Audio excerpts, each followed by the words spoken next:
Hello, students of the Word. Pastor Franklin here, and this is going to be our study of James chapter 3.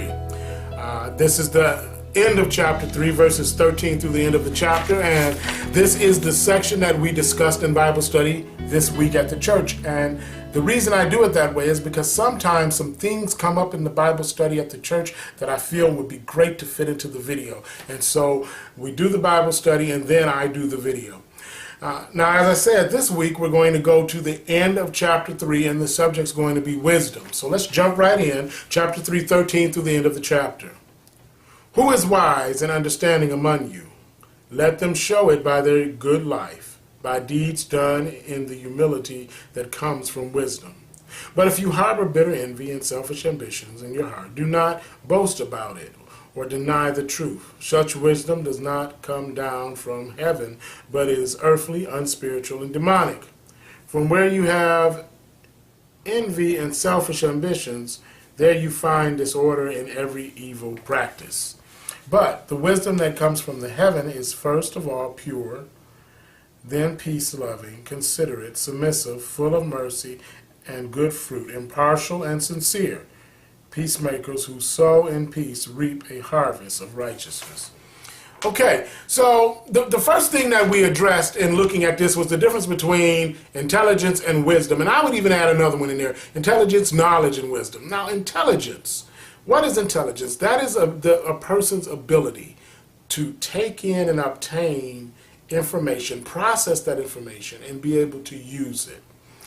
The higher your intelligence, usually the quicker, the better, and the more information that you can take in and use for your purpose.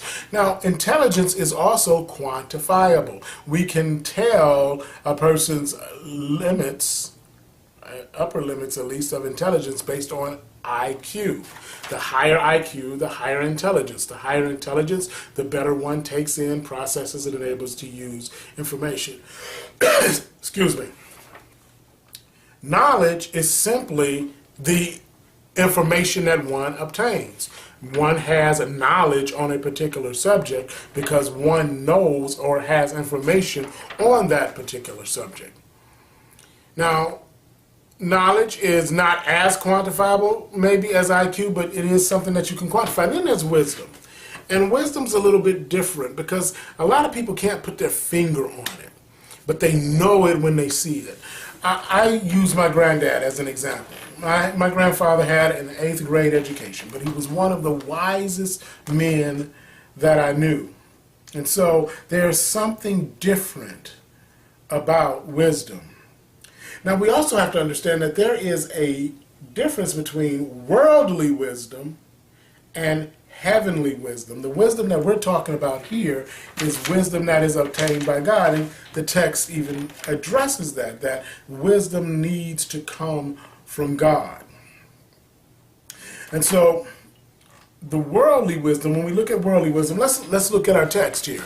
And what did the text have to say in verse 14? But if you harbor bitter envy and selfish ambition in your hearts, do not boast of it or deny the truth. Verse 15. Such wisdom does not come down from heaven, but it is earthly, unspiritual, and demonic. So yes, there is a worldly wisdom. And Proverbs even says that there's a way that seems right to humanity, but the end thereof is destruction. So there's that human or worldly wisdom versus godly wisdom. And so what does that look like, though? How can we tell the difference? How can we recognize a wise person? Again, I think it's one of those situations where when you see it, you know it. You always can't put your finger on it, and there's a reason for that. I said earlier that intelligence and knowledge are quantifiable. Wisdom isn't. It isn't something that you can quantify. But we do know that God gives wisdom. Solomon is a great example of that. He asked for wisdom, and he went down in history as one of the wisest of all the kings of Israel. Now, I would say that it is easier to identify and tell when a person is not wise. And why is that? Because there are certain behaviors that lend themselves to not being wise. Let's go back to James chapter 2. What does he say? He says, you should be quick to listen, slow to speak, and slow to anger. The wise person the unwise person flips that on its head. They are quick to speak, slow to listen, and quick to anger. And so that is one of the primary behaviors, I would say, that comes up with a person who is not wise. We just have to understand that godly wisdom is not natural.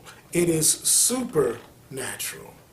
And we often use wisdom in line with common sense, but even then, wisdom is so much more than just common sense. What does it tell us in verse 17? But the wisdom that comes from heaven is first of all pure. It's pure. Why is it pure? It's pure because it's from God. It's peace-loving, it's considerate. And then there's a word that we don't like, submissive. That wisdom is submissive. I need to be submissive. I have to submit. And the answer is, yeah. But who are you submitting to? You are submitting to a higher power, a higher authority. You are submitting to the creator of the universe. And we also understand that submission is voluntary. I use the military as an example. I joined the United States Navy, and I had some really good officers. I had some officers that were not so good, but I agreed to submit to the lawful authority of those that are appointed over me. And whether they are good or not, the submission is for me to the office that they hold, not to the person. And I will tell you that many a time we had bad officers. We worked really hard to make them look good so they could be promoted and moved on and become somebody else's problem. But we just want to understand that, yes, there is a submissiveness, there is a pureness, there's a peace, a love of peace, a love of mercy when it comes to wisdom. And so, are you wise? Am I wise? Well, again, it all comes down to our relationship with Christ.